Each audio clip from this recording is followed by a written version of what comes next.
The Chicago Bears are rebuilding the middle of their defense with guys Matt Eberflus wants, even if that means a little bit less name recognition and maybe a little less proven consistency. You are Locked On Bears, your daily Chicago Bears podcast. Part of the Locked On Podcast Network, your team every day.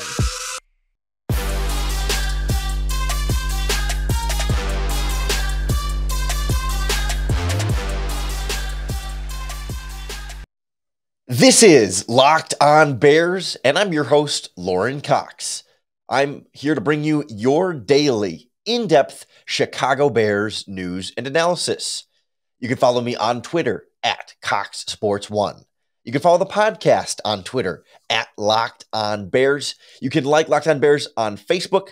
Join the Locked On Bears Facebook group for even more Bears talk. And make sure you hit that subscribe button on the Locked On Bears YouTube channel to keep up with all of our video podcasts as well. Thanks for making Locked On Bears your first listen today, hopefully every day. On the show today, we break down new Bears linebacker Nicholas Morrow. We'll kind of look at his skill set, how that pairs with Roquan Smith, how that fits into their linebacking core as it stands right now, what we could expect to maybe happen next at that position, as it seems like likely still more to be done there at some point here, whether that's free agency or the NFL draft, and kind of filling out the rest of the roster spots there. And then we'll kind of look also at the defensive tackle spot as Bilal Nichols officially signs somewhere else. The Bears have Larry Ogunjobi in the building, other defensive tackle options slowly kind of becoming available. And this bigger picture, like Bears have said, we want to build this defense from the inside out. The main signings so far have been defensive tackle and linebacker, very much inside positions, working their way out, and kind of the bigger picture of where this defensive retooling starts and the progress they've made so far with this free agent approach. But let's start with new linebacker Nicholas Morrow. He's been Nicholas, I think, throughout his short career so far. I think, 4 full seasons plus injured this past season, so 5 years really with the Las Vegas and originally then Oakland Raiders. More of a smaller athletic type of linebacker. And I believe the 40-yard dash he ran, I don't know if it was at the combine or his pro day, but in the lead up to the NFL draft was within like milliseconds of where Roquan Smith ran, right? We were talking about another fairly fast athletic linebacker, only 6 foot, 225 pounds. This is not the big thumping run stuffer type linebacker of yesteryear, right? These are not Brian Urlacher, Lance Brigg size behemoths, in the middle of that defense. This is much more mobile, agile, athletic, more of the coverage type linebacker. That's not to say, he's incompetent in run defense, but that's clearly not necessarily his specialty, right? He is more of the speed, lighter weight, move around type of linebacker to sort of pair with Roquan Smith and give them some really nice speed, I think, in this linebacking core, particularly when it comes to those nickel packages, right? I think fits in that like weak side role, which could suggest that Roquan Smith could be slotting in more to that middle linebacker role. Originally, we wondered if Roquan could play more of that weak side will linebacker and they could bring in more of a true Mike middle linebacker, but Morrow seems to be more of that will type and could suggest that they see Roquan as more of that Mike type, true middle linebacker, Brian Urlacher type role in this Bears 4-3 defense, whereas positional-wise, Morrow would be the Briggs to the Roquan Smith Urlacher. Not that the skill sets are the same, but the third linebacker is more the Hunter Hillenmeyer, Nick Roach. For you longtime Bears fans who remember those days with this Chicago Bears defense. And it would seem like, and we'll get into this a little bit more later, but it would seem like they do still need that third linebacker specifically. Maybe they did sign Joe Thomas, formerly of the Browns and the Green Bay Packers, Joe Thomas, the linebacker, and maybe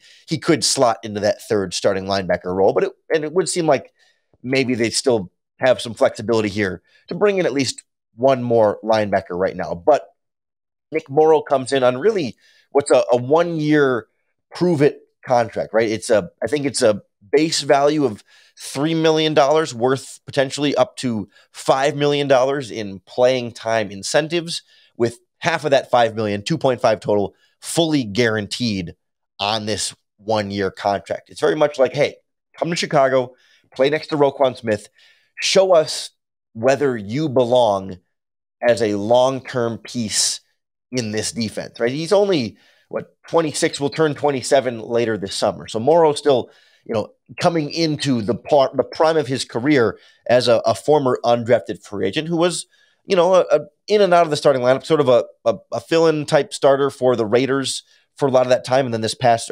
was injured for all of 2021 with a foot injury, got hurt this past preseason, missed the entire season, was more of a full-time starter in 2020 in their first season in Vegas, and, seemed to more or less hold his own, right? Not a Pro Bowl type linebacker, but it's a similar conversation to what we had yesterday, talking about Lucas Patrick on the offensive line, right?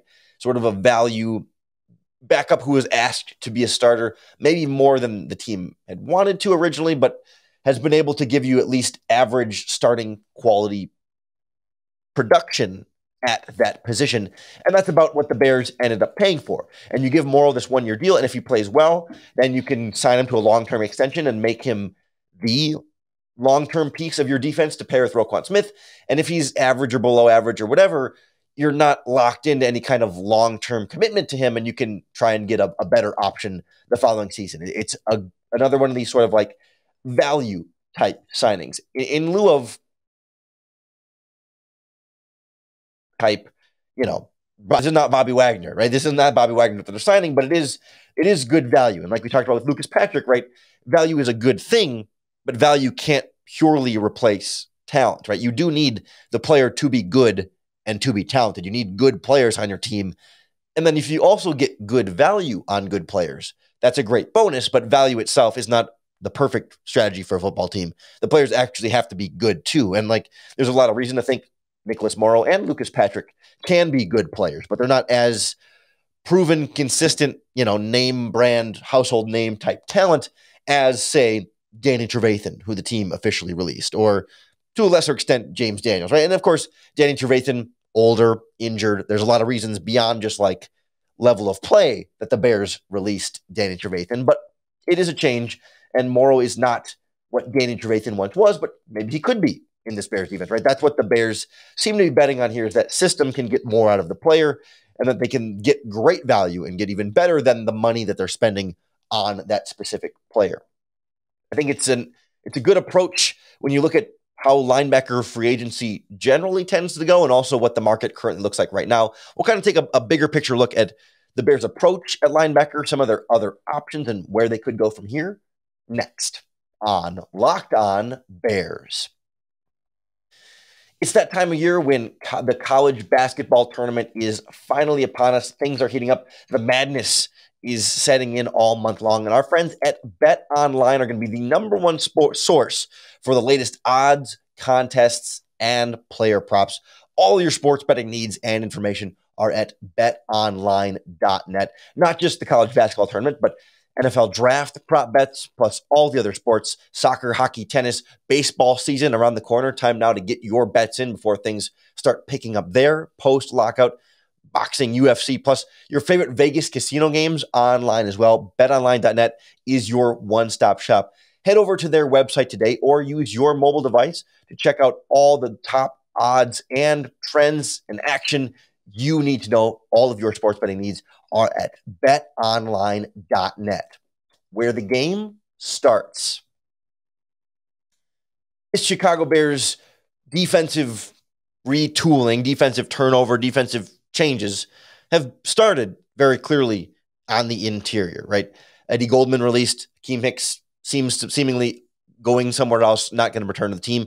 Bilal Nichols officially not returning to the team. He instead signs with the Raiders of all teams, since we're talking about it, on a 2-year deal worth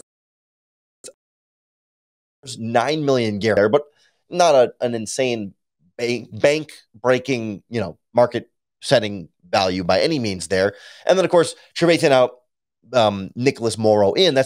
We heard earlier this offseason, if you're a Locked On Bears listener, Alan Williams, the defensive coordinator, said build defense from the inside out. That's what the Bears have been doing here so far early in free agency. They still need a safety. They still need cornerbacks, right? They're going to build the rest of the defense. But the emphasis so far has been go get big money, top target type, 3-technique defensive tackle. They seem to view that as priority number one.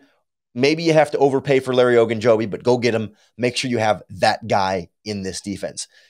Linebacker, still very, very important, but in terms of the way the market has played out, and generally speaking, the way the market tends to go, it wasn't necessarily their immediate priority to spend big there. Not that they want to spend big necessarily anywhere, but like this, the linebacker spot was a little bit different for them because generally speaking, paying big money for a free agent linebacker recently, like in recent years, hasn't necessarily panned out super, super well for everybody that has gone out and done it, right? Our friend Marcus Mosher from Locked On Cowboys and also Locked On Dynasty Football put out a great tweet with a chart there of recent free agent linebacker signings and kind of pointed out that generally speaking, the big money off-ball linebackers, not the outside linebacker edge rushers, but these like inside linebackers, off-ball linebacker free agent signings haven't tended to consistently work out for the team that spends a lot of money on it, right? So the big contract was CJ Mosley to the Jets in 2019. He got 5 years, $85 million. And I think he was injured in 2019 and then opted out of 2020.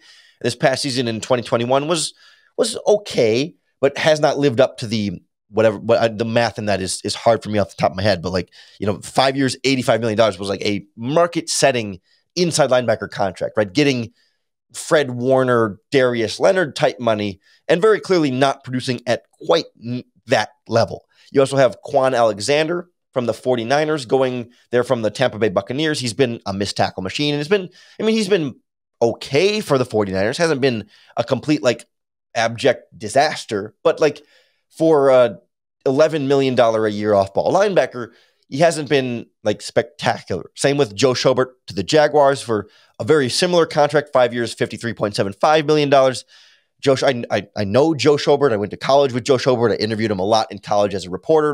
He's a good guy. I want him to be successful, but I can be objective enough to say hasn't necessarily been stellar for the Jaguars. Also, Kyle Van Noy for the Dolphins, 4 years, $53 million.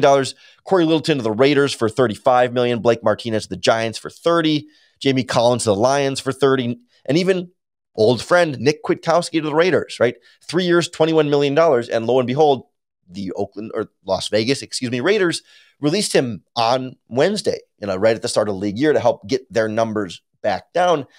And I can't help but wonder if he might not be a decent fit as that third linebacker for the Chicago Bears, because we know Nick Kwiatkowski from his time in Chicago. And to be fair, right, Ryan Poles and Matt Eberflus have no connection to Nick Kwiatkowski. So I think it would be more likely that he could come back if it was the previous regime, because they did kind of know him a little bit more. Ryan Pace drafted him. We liked him as a fourth-round pick. He exceeded expectations, signed a big deal with the Raiders, and kind of then underproduced, right? Was underwhelming, did not reach the expectations of his contract, but exceeded the expectations of a fourth-round pick coming into Chicago. He was a starter for parts of the time, kind of filling in there next to Danny Trevathan. But in terms of fitting back into Chicago now, we know Danny Trevathan to be really good in run defense, maybe a little bit slow, not phenomenal in coverage, right? And so if you have athletic three-down linebacker Roquan Smith, you have light athletic coverage type linebacker and Nicholas Morrow, those two can be, when you go into the nickel package, right, you go from 3 linebackers to 2 in this new Bears defense. And so that third linebacker tends to only play in base defense when you have your full 4-3 7-man box, which tends to be more running down situations, right? When you get into passing down, when teams bring 3 or 4 wide receivers on the field, you take a linebacker off, you replace him with a defensive back. That would seem like the ideal Kwiatkowski against a base offense, right? Generally speaking, they're more likely to run the ball. They can still pass out of that, and you're still going to have Nick Kwiatkowski play some coverage snaps. But generally speaking, if they're showing you a pass-heavy offense with a lot of wide receivers, you're going to take Kwiatkowski or that third linebacker off the field anyway. And so generally he's going to be in more so in running type situations. And if he would come on a cheap deal, having just been cut from a more expensive deal, maybe another like 1 year prove it deal like Nick Morrow, I think it would make a lot of sense to bring back Nick Kwiatkowski as that strong side Sam linebacker in this 4-3 defense and have a Morrow, Roquan Smith, Nick Kwiatkowski core, and then Joe Thomas as that like swing linebacker backup that seems like he could kind of fill in any of those spots where he's needed, but Kwiatkowski could be that like only base defense, cheap kind of like give him another shot to get his feet under him a little bit and maybe hit free agency again on another prove it type deal for him. I would vouch for Nick Kwiatkowski in that role specifically. I don't want to sign Nick to a big contract, make him an every down linebacker and ask him to be in coverage all the time. No, but in that third linebacker, strong side run defense type role that comes off the field in passing downs, seems like a good fit for Nick Kwiatkowski to come back. And again, good value at that point and not spending big dollars on Bobby Wagner. Joe Schobert also released after 1 year or a free agent after 1 year in Pittsburgh, right? Donta Hightower from the Patriots is out there. Anthony Barr, Kyle Van Noy from the Patriots as well. Like KJ Wright from the Raiders, who was previously with the Seahawks. Leighton Vander Esch from the Cowboys, right? There are some bigger name linebackers if you wanted to spend big. But I think the Morrow signing is another evidence, another clue, another piece of the puzzle here of like, probably not going to see big money at that spot they're going. Value would seem like Kwiatkowski could be good value, especially because released by the Raiders, he won't count in the compensatory pick formula either, which is always a nice little bonus. I'll be watching closely to see how the Bears finish rounding out that linebacking core. Because again, building the defense from the inside out started with the defensive line, and the defensive line dynamics have changed a little bit with Ogunjobi in, Nichols officially gone, other defensive tackles sort of becoming available. We'll check in on this like defensive building process from the inside out and where things kind of stand as free agency moves forward. Next on Locked On Bears.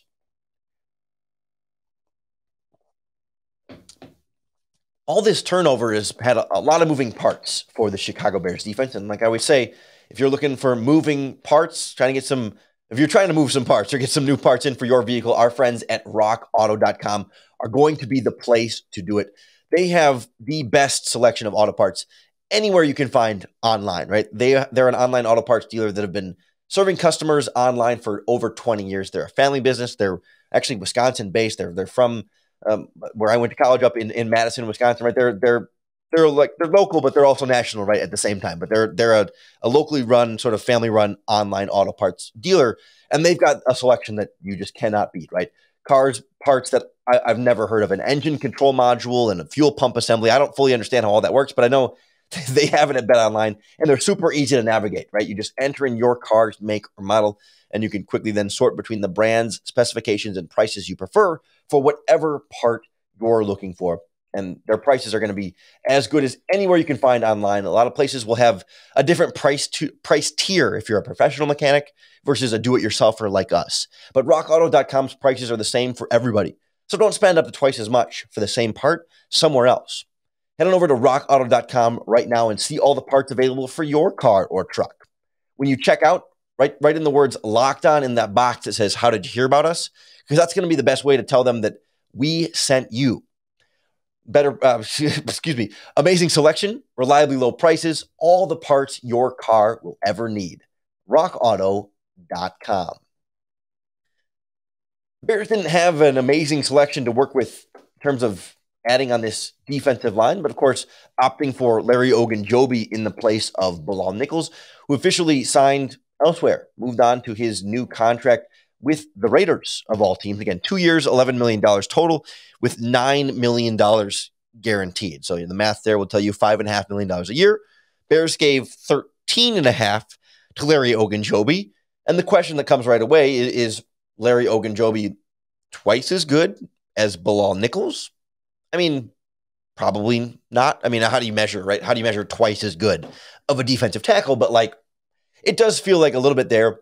Bilal Nichols got less money, perhaps, than we might have thought he would have on the open market. Opted for a high percentage of guaranteed money, which may have brought down the overall per year average on a 2-year deal. But I think we were thinking more of the $8 million a year type deal. And instead he got closer to like what Roy Robertson Harris got, in terms of but Bilal Nichols was a little bit more proven. He was a starter, right? He played nose tackle and 3 technique for the Bears on their defensive line in the 3-4. But clearly, this new regime in Chicago kind of said, you know what? We want to get our guys, right? We want to get slightly something different, not necessarily purely a knock on Bilal Nichols, but kind of saying, you know what? We have a certain idea for what we want at that 3 technique spot and really at the nose tackle spot, moving on from Eddie Goldman, and said, apparently, sorry, Bilal, not going to be quite in the mix there. But it is such an important position, right? And it's clearly, I don't think Ryan Poles wanted to necessarily wait it out and see what Bilal Nichols would get, right? He probably came into free agency and had some sort of idea of a market value of okay, Nichols is probably going to command X, Y, or Z, or maybe he's asking for X, Y, or Z amount in negotiations with the Bears. And he says, you know what? Instead of that, I would rather go get Larry Ogunjobi and really feel okay, I'm going to put my mark on this guy in the middle of our defensive line at a position that they seem to feel based on their words and now their dollars behind it as particularly important, and not going to just wait out and see, okay, turns out Bilal Nichols ends up coming in kind of cheap to the Raiders, or cheaper than at least I thought. I mean, we don't know what Ryan Poles was thinking, but maybe they were thinking he might cost more, so they went and got Ogunjobi instead and said, if we're going to pay that much for Bilal Nichols, we might as well pay a little bit more, or maybe significantly more for Ogunjobi, and then Nichols ends up going for 5.5 a year, and it seemed a little bit more affordable than we might have thought he would have been, and maybe that's a misplay or a miscalculation. I mean, we don't know what calculation Ryan Poles was making, but certainly it was a miscalculation on my end, thinking Nichols would get more than he did. And maybe if I'm Ryan Poles and I thought Nichols was going to get more, maybe I wouldn't have been as quick to sign Ogunjobi in hindsight to that same large money that Ogunjobi got. But again, he's not going to sit and wait around and say, okay, well, if you're waiting to see what Nichols is going to get, and then Ogunjobi signs elsewhere, and all of a sudden you don't have a 3 technique defensive tackle, and you're forced to give Nichols maybe more money than you would have wanted to, or whatever it might be. But you can't fully predict exactly how the free agent market is going to go. So you kind of have to go make your priority, clearly that defensive tackle spot, go get that priority and say, all right, we're going to live with this and be happy with however things play out, because we at least got our guy for sure, rather than waiting around and missing out on whatever we might have wanted. Because I don't know that they also may or may not have predicted that the Washington Commanders now would release Matt Ioannidis, their defensive tackle, a guy I was a big fan of coming out of the draft a few years ago when he came out of, is it Temple? Off the top of my head, I'm trying to remember exactly where Matt Ioannidis, his draft pick. I'm just filibustering right now while I actually look it up while I'm talking to you here. But Temple, yeah, it was Temple. Okay, I was right there. Yeah, Matt Ioannidis out of Temple was a prospect we were a big fan of here on the Locked On Bears podcast, and he's been pretty good for the Raiders, right? And it's the kind of thing where it's now, or excuse me, for the Commanders.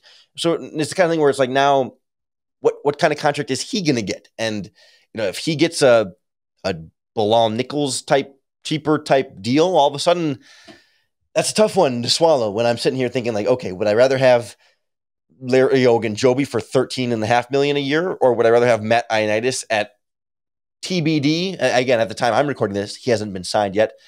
Is he going to get $5 million a year? Is he going to get $8 million a year? Right? It's depending on where that number is. I don't know that in my mind, Larry Ogunjobi is worlds ahead of where Matt Ioannidis is, and Ioannidis could be that sort of cheaper value option on a player that was just released by his former team. And I wonder if in hindsight we'll look back and say, you know what, the Bears signed Ogunjobi, but they could have had Nichols for $11 million over 2 years, or they could have had Ioannidis for whatever money he's going to end up going, and whether that proves to end up being the right deal. Again, in hindsight, because hindsight is 2020 so often, and entering free agency, the Bears didn't know, or they may or may not have known whether Ioannidis would be available, and they may or may not have known that Bilal Nichols would get a $5.5 million compared to the gave Larry Ogunjobi. So they, again, in the moment, did what they felt like they had to do to secure that position that is so important to them in the middle of this Bears defense, right? I'm really trying to be careful about towing this line here, right? Of I'm not gonna outright totally criticize and say the Ogunjobi move was the wrong move, or that it was terrible, or all these things, because we don't know. We do still need to sort of see, and I think as a first-year general manager and head coach, right, they'd still have the benefit of the doubt in my mind, And I'm willing to see like maybe Ogunjobi will be great and will be well with the money and all that stuff. And we'll see how the rest of the plan comes together in terms of still building around Justin Fields, rebuilding the Bears defense, right? I'm willing to say, okay, I'll see you out on the Ogunjobi thing and see how it goes. And then we can kind of look back in the future and say, okay, was that actually the right idea? In hindsight, we will still see, right? I'm not on the surface, I'm not in love with how much they paid for Ogunjobi, but I'm willing to sort of see it through and not just totally criticize it without at least letting them finish the whole free agency plan here with the NFL draft too, and the team building plan, and give them some time to show us everything they've got up their sleeve before we say, okay, they're wrong and they're building this team incorrectly. Right? That's sort of where I'm at right now. I'm trying to look at it in a vacuum and then also trying to look at a big picture and see, okay, here's where there could be some concern. Here's where it could go well. Same thing with Nick Morrow on this linebacker spot and with Lucas Patrick on the offensive line, right? Good value. Will it be good enough talent? To be determined. I'm not going to criticize them for not going out and getting the big best free agents, because maybe Lucas Patrick and Nicholas Morrow will be great and be excellent value, or maybe it will look back in the future and say, they went cheap on the offensive line linebacker. But we don't know yet, right? That's the fun of all this, is seeing what happens or watching it unfold live and then seeing how it plays out down the line. We'll certainly keep tabs on how all these Bears free agents play out this season and beyond right here on the Locked On Bears podcast. So make sure you hit that subscribe button to keep up with all of our daily, in-depth Chicago Bears news and analysis. Thanks for making Locked On Bears your first listen today and hopefully every day. If you're looking for your second listen, our Locked On College podcasts are getting you ready for the college basketball March Madness tournament. The Locked On NFL show is breaking down all the free agency moves, the trades, the Baker Mayfield rumors right now, Deshaun Watson, all that stuff from the national perspective. Locked On NFL, the Peacock and Williamson podcast as well. We have so many goodies breaking down your team every day on the Locked On Podcast Network, just like we're here with your Chicago Bears every day. And I hope that the Locked On Bears podcast makes it that much easier for you to bear down.